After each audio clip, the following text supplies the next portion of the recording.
did you learn more about? Caleb. Really? Because Jayden is great. I'm sorry. Like, I know he made the fumble that lost the game. I know he threw that interception in the red zone. Watching him, he is a great quarterback. Jayden.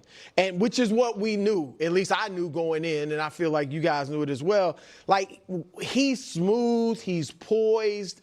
They never feel out of it when he's like, I thought outside of those 2 turnovers, and I put the game on him because he just dropped the ball, right? And then threw it into the running back's chest.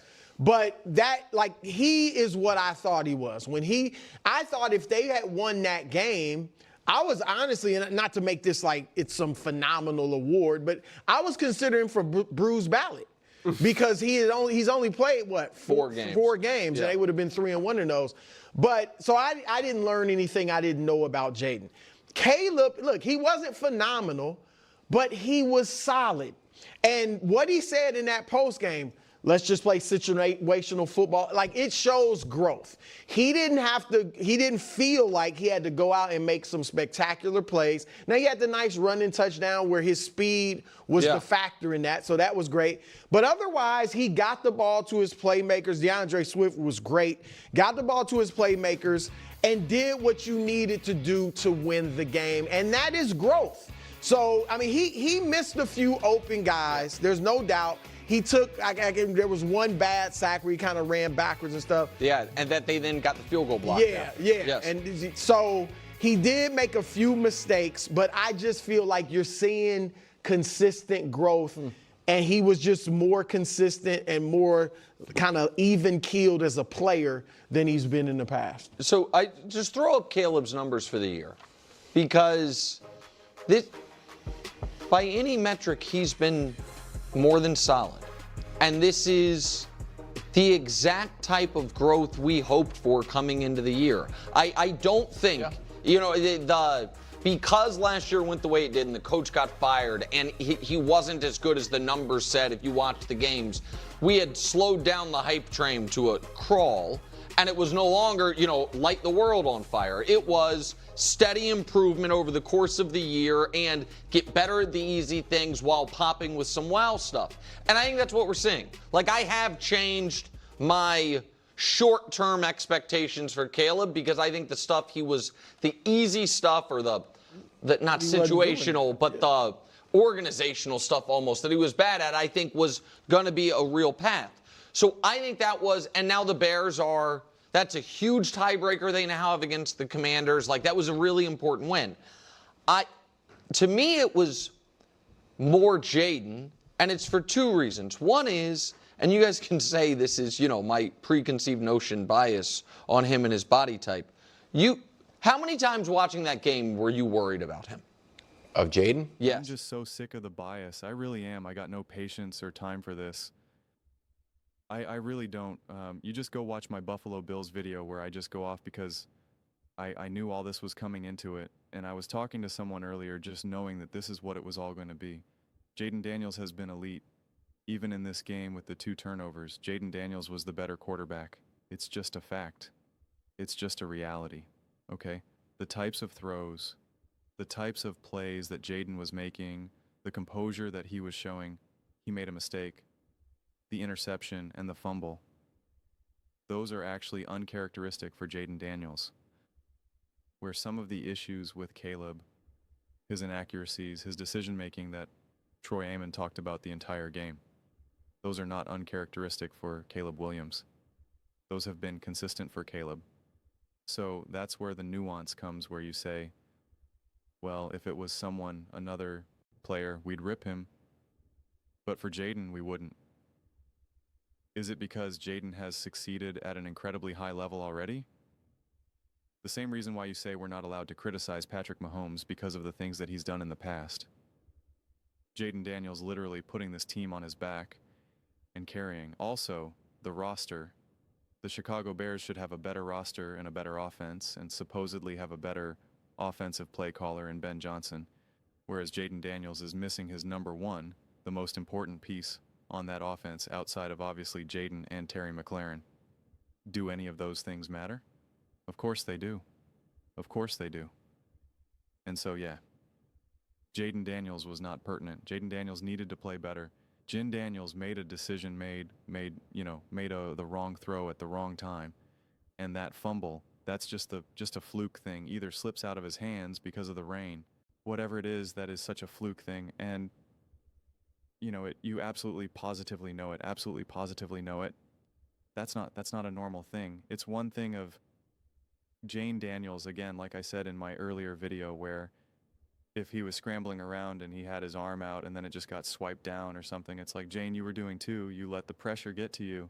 There was, the game was happening too fast.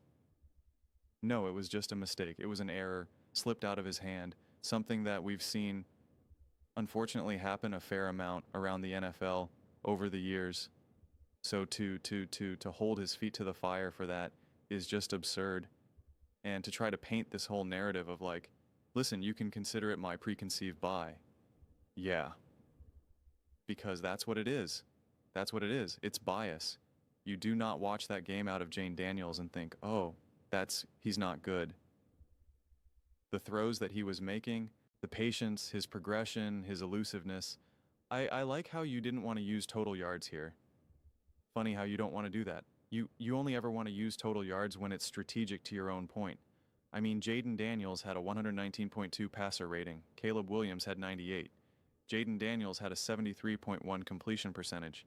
Caleb Williams had 58.6. Jayden Daniels had 3 touchdowns. Caleb Williams had 1. Now Jayden Daniels had the fumble and the interception. Undeniable. Really fortunate that Caleb did not have a pick 6. He had 2 turnover-worthy plays that easily could have burned him. That Troyman was beside himself. And again, don't give me the nonsense. I was thinking about this earlier today. Don't give me the nonsense of like, well, it doesn't count because it wasn't intercepted, or of course it counts when Caleb Williams looks at that film.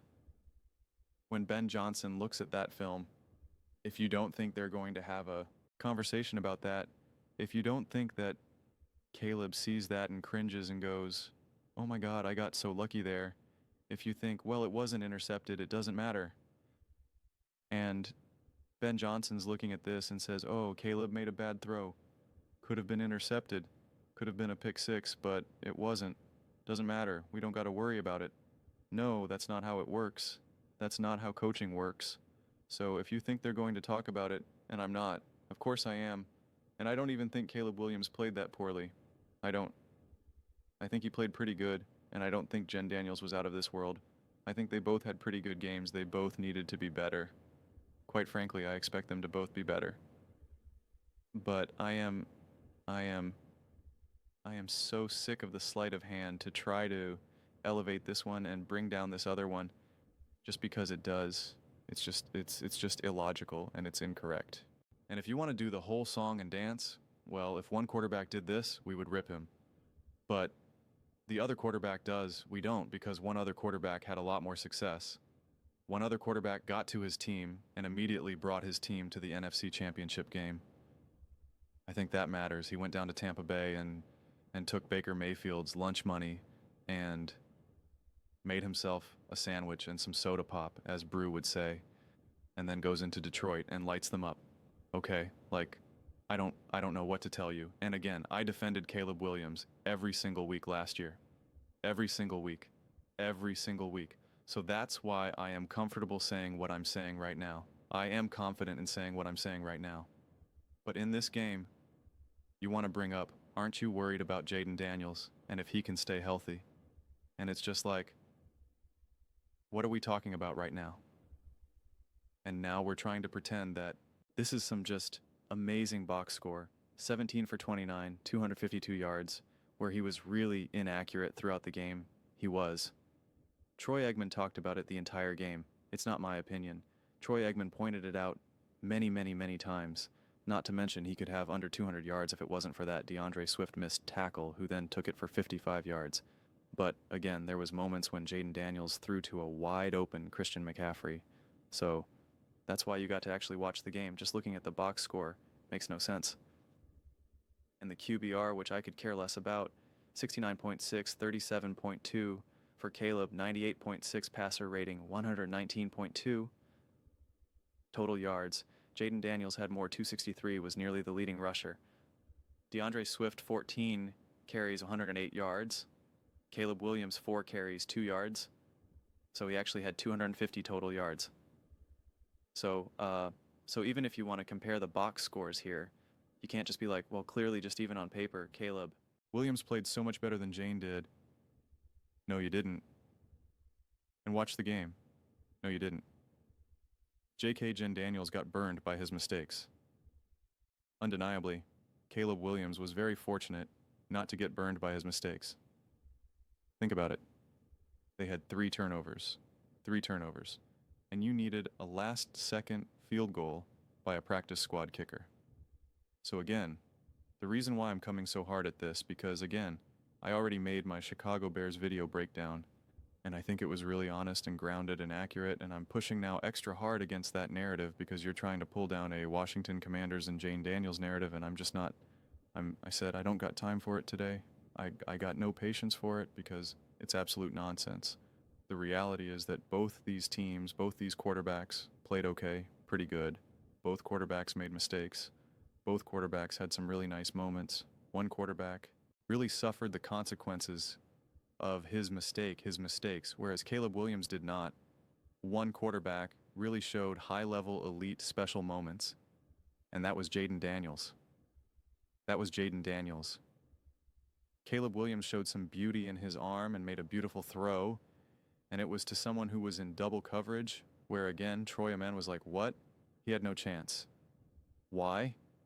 And that's why he was even trying to be nice, where he's like, you don't know what they're telling Caleb in that moment, but like, I don't know why you're even throwing that ball. But and then again, in typical fashion, there was going to be a beautiful, huge chunk play. Zacchaeus just drops the ball. So that's why it's like all this stuff kind of balances out. Weirdly enough, you got to look into it. You got to actually just watch the game, think about it, reflect on it, analyze it, look at the stats, etc., etc. It's not just who wins, who loses. It's not just who threw for more yards, who had a higher yards per attempt. It's a collection of all of these things, but the constant shell game and distortion of reality, it's exhausting. It is absolutely, positively exhausting. And just like how I wasn't going to rip Jalen Hurts for throwing his first interception in 300 attempts, I'm not going to rip Jayden Daniels for throwing an interception either. That was his first interception, I think, on the year.